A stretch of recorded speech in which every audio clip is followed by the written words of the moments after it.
सभी को नमस्कार। आज हमारी मीट द एंटरप्रेन्योर की श्रृंखला में एक ऐसे व्यक्ति हैं जिनके बारे में मैं कहना चाहूँगी कि खुद को कर बुलंद इतना कि खुदा बंदे से खुद पूछे कि बता तेरी रज़ा क्या है।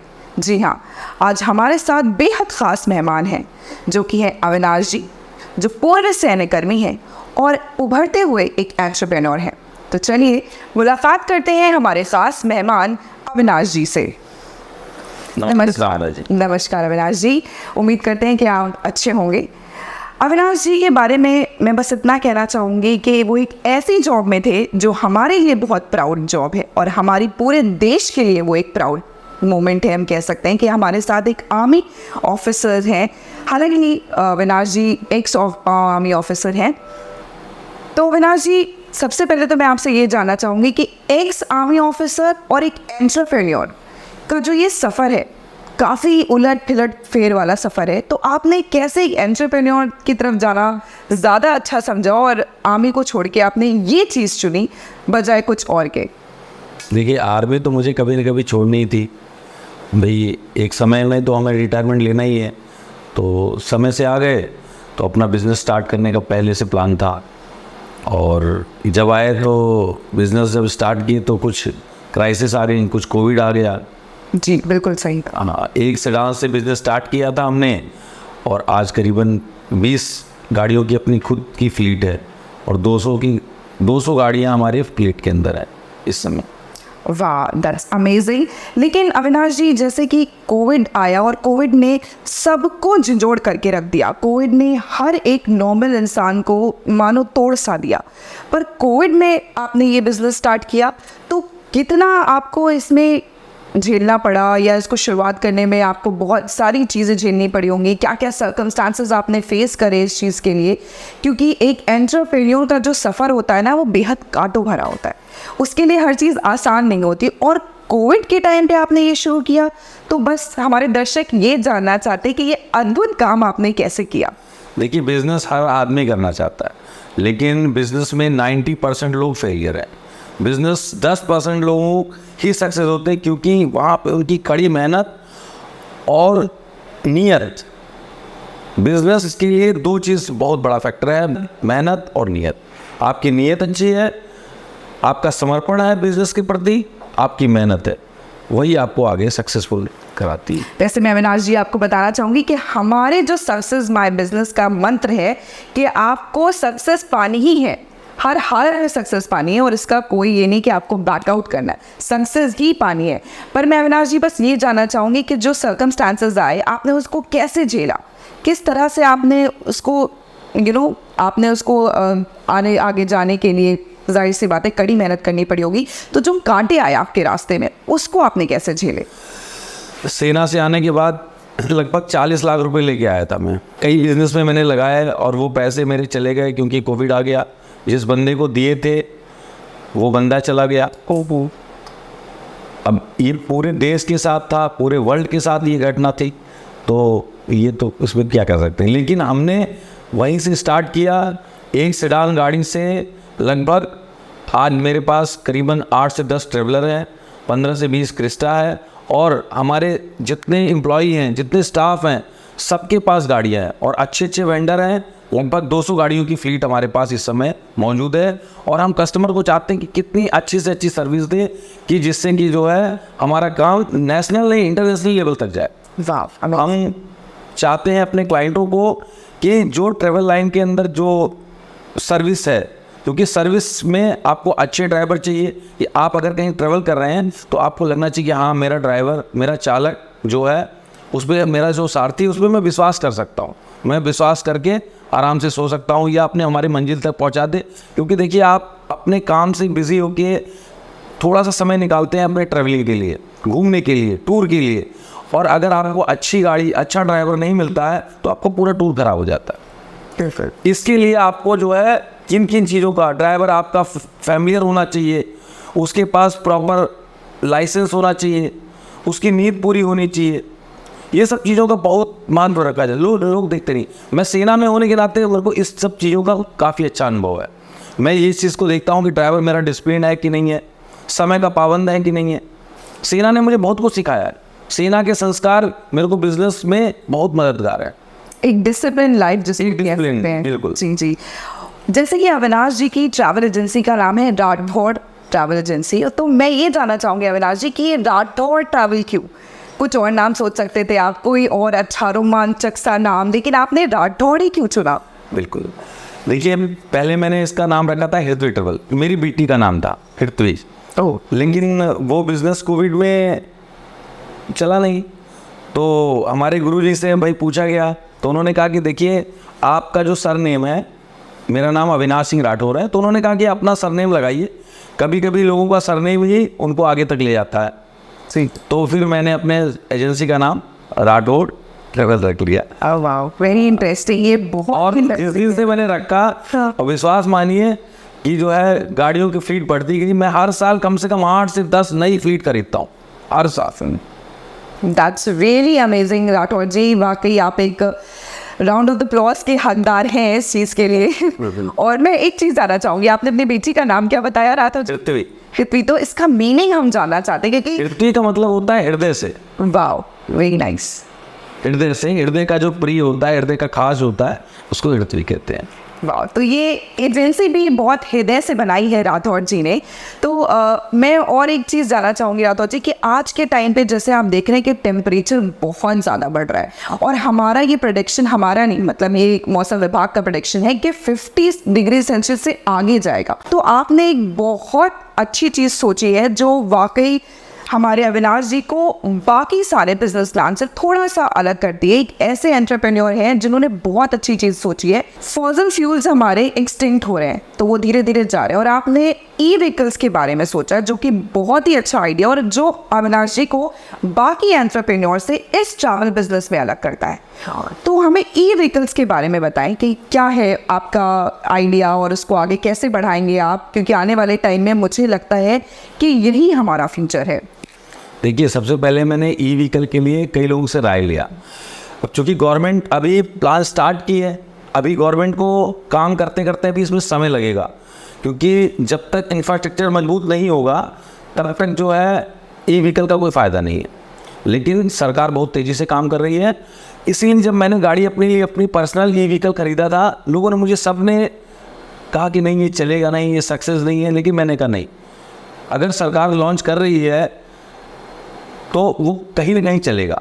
मैं ई व्हीकल से चलता हूँ, और विश्वास मानिए मेरे जितने डॉक्टर क्लाइंट हैं वो सबसे ज़्यादा पसंद करते हैं।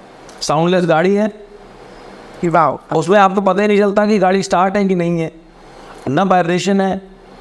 तो अब इसी चीज़ को जैसे जैसे इंफ्रास्ट्रक्चर और मजबूत हो जाएगा, हम इसको लॉन्ग दूरी तक दौड़ाना शुरू कर देंगे। जैसे बनारस हो गया आपका, प्रयागराज हो गया, अयोध्या, राम मंदिर जी, बसें बड़ी बड़ी लॉन्च की जाएंगी।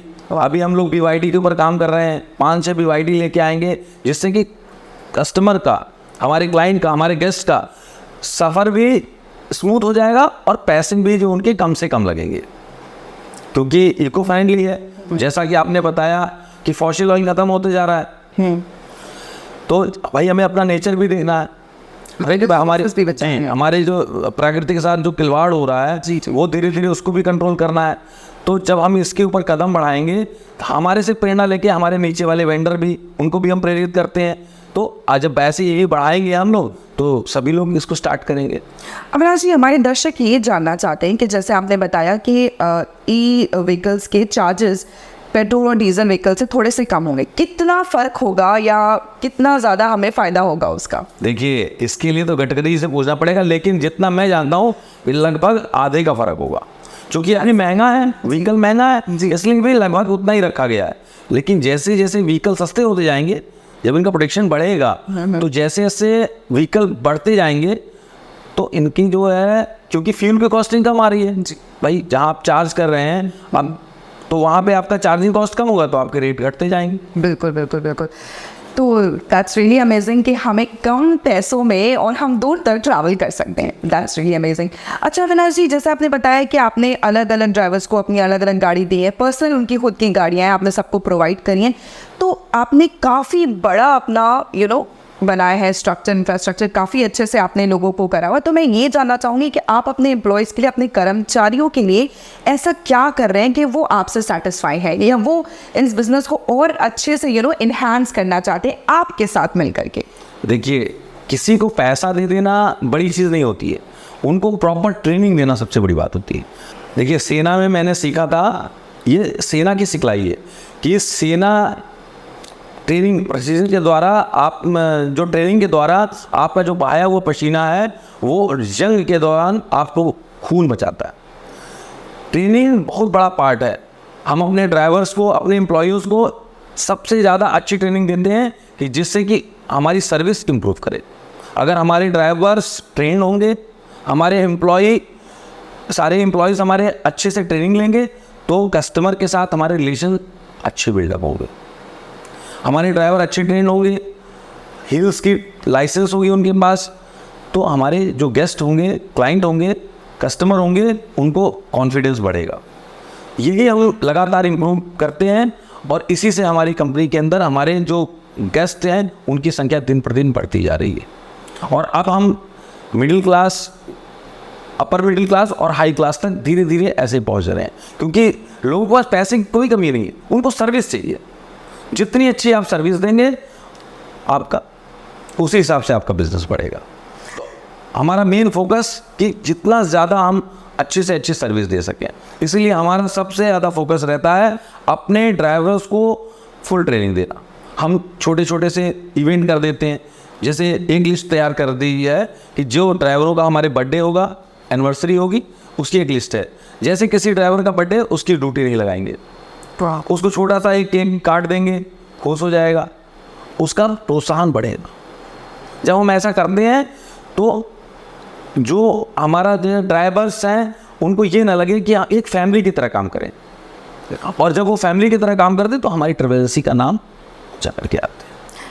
बहुत अच्छा कहा अविनाश जी ने कि बहुत कम लोग हैं जो अपने एम्प्लॉयज़ के बारे में इतना सोचते हैं कि उनका बर्थडे सेलिब्रेट करना, उनकी छोटी छोटी खुशी में एक पार्ट बनना। पर अविनाश जी, मैं जानना चाहूँगी, कभी कोई आपको ऐसा क्लाइंट मिला जिससे आपको थोड़ी सी तकलीफ हुई? कभी कभी कुछ ऐसे लोग होते हैं ना जो बहुत ज़्यादा आपको डिस्टर्ब करते हैं, लेकिन फिर भी आपको संयम बना के रखना है। जैसे आपने बताया कि आपने आर्मी में पेशेंस और डिसिप्लिन, ये दो चीज़ें जो सबसे इम्पोर्टेंट होती हैं।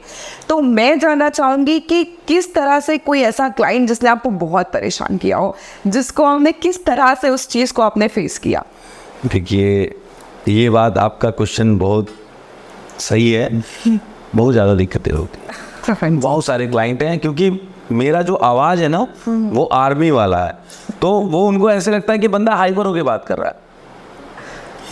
तो इसमें मैं इम्प्रूवमेंट करता रहता हूँ धीरे धीरे कि इसको बहुत पोलाइट में बात करूँ, लेकिन वो मेरे नेचर को समझ गए हैं। जो जानते हैं कि वो आर्मी पर्सन है वो तो कुछ नहीं, उनको कोई फ़र्क नहीं पड़ता, लेकिन जिनको नहीं पता है वो कभी कभी, क्योंकि जितने आप हाई क्लास में जाएंगे वो लोग उतना ही स्लो मोशन में बात करते हैं। कोई ऐसा क्लाइंट जिसने आपको बहुत डिस्टर्ब करा हो, जिससे आपने लगा हो कि नहीं, मैंने ये ट्रैवल बिजनेस क्यों चुन लिया, मुझे नहीं जाना चाहिए था, ये क्या हो गया? तो बिजनेस में उतार चढ़ाव, हार्ड टाइम देना है ना। ऐसे बहुत सारे ऐसे क्लाइंट हैं हमारे, जैसे बहुत सारे हैं, उनका नाम क्या नहीं, मैं नहीं क्या नाम, बस एक एक्सपीरियंस में है कि एक हमने उनको एक टूर दिया था जिसमें वो गए थे। वो मेरा भी एक्सपीरियंस अच्छा नहीं था, वो उस दिन मैं कहीं बिजी था और स्टाफ मेरा मैनेज नहीं कर पाया, क्योंकि वो जो हमारे जो गेस्ट थे उनकी वाइफ बहुत ज़्यादा ही उसमें बहुत ज़्यादा वो उनका एनिवर्सरी था और वो बहुत ज़्यादा अपने ईगो पे लेके चली गई, तो पूरा टूर हमारा जो है वो ख़राब हो गया और हमें बहुत लॉस हुआ था। उसमें क्या हुआ था कि उनको हमने जो होटल दिया था, वो होटल से हमें जो पिक आई थी वो ऐसी दिखाई गई थी बहुत अच्छी है, लेकिन वो होटल जब ग्राउंड में गए तो उनके स्टैंडर्ड का नहीं था।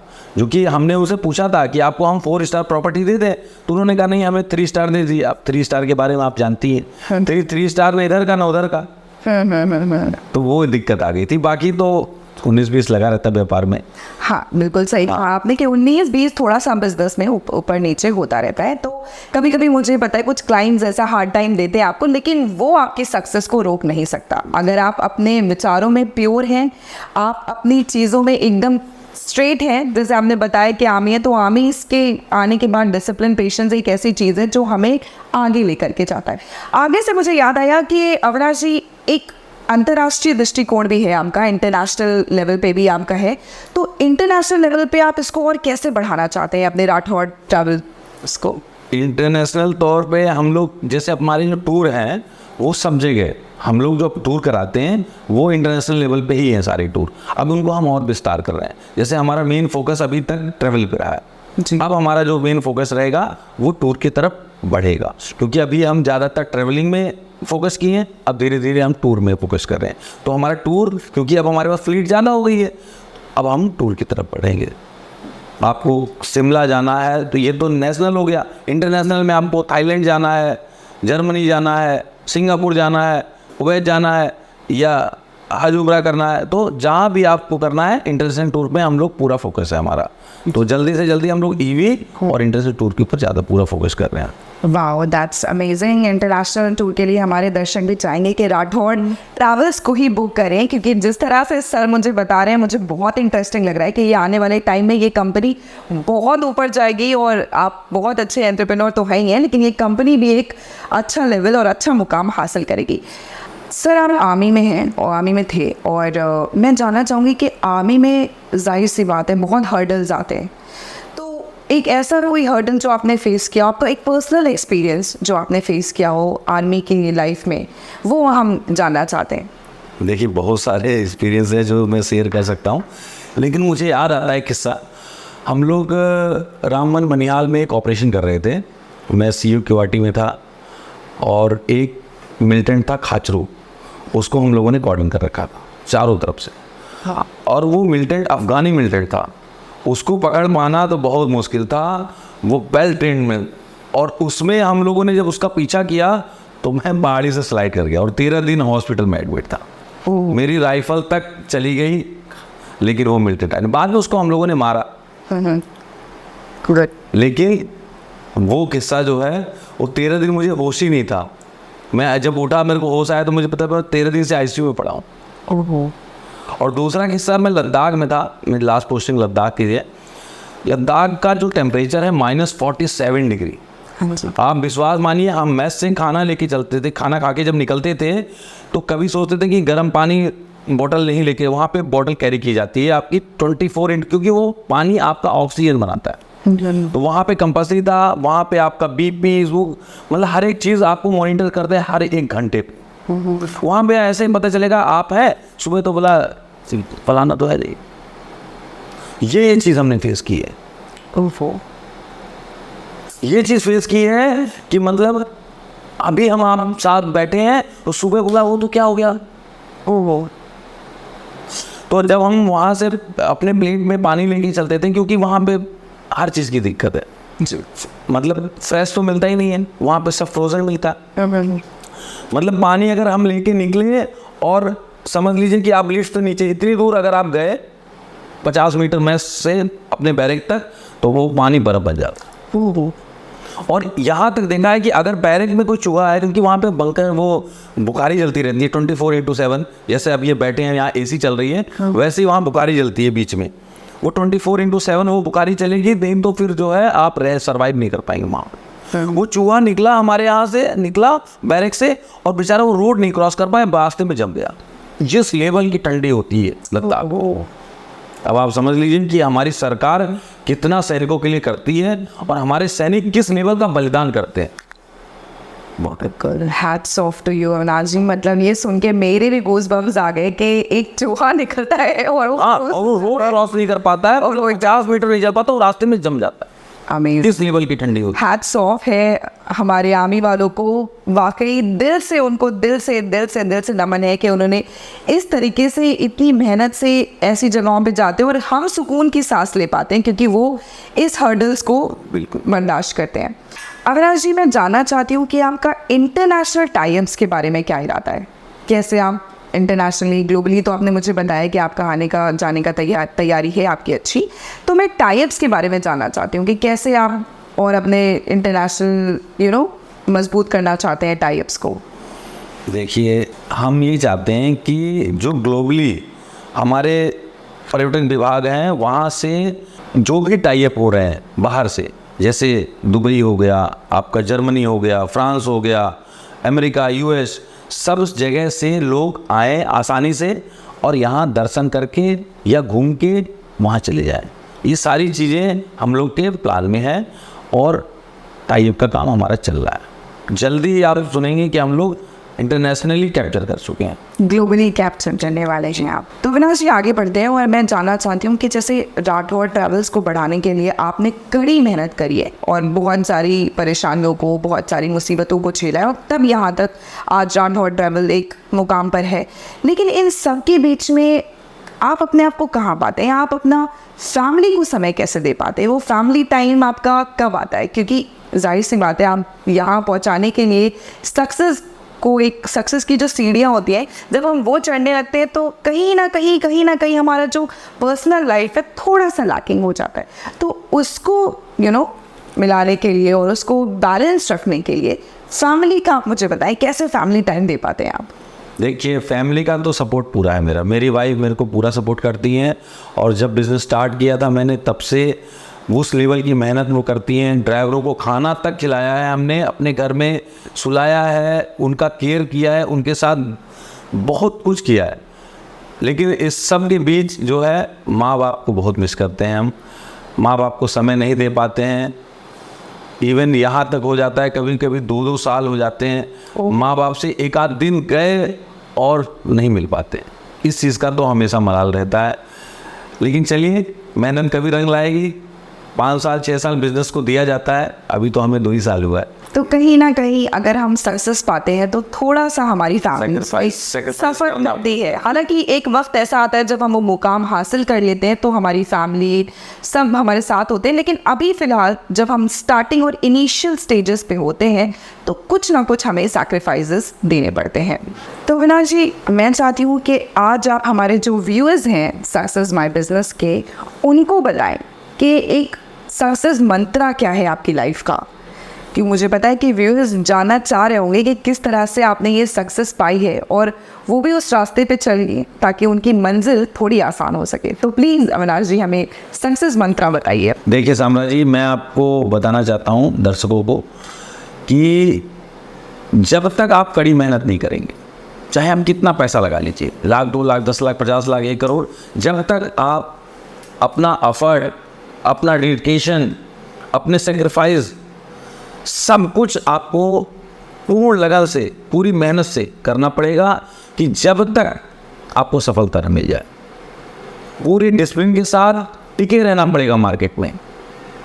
ये नहीं कि उतार चढ़ाव आया और हम बैक टू पवेलियन हो गए। आपको मेहनत, न दिन न रात, मेहनत मेहनत और सिर्फ मेहनत। सफलता का ये बहुत बड़ा मंत्र है। तो मेहनत बहुत ज़रूरी है, समय का पाबंद होना, अपनी कमिटमेंट का, कंफर्ट जोन से आपको निकलना पड़ेगा। आप सोचेंगे कि कंफर्ट जोन में रहेंगे कोई आदमी सक्सेस नहीं होता है।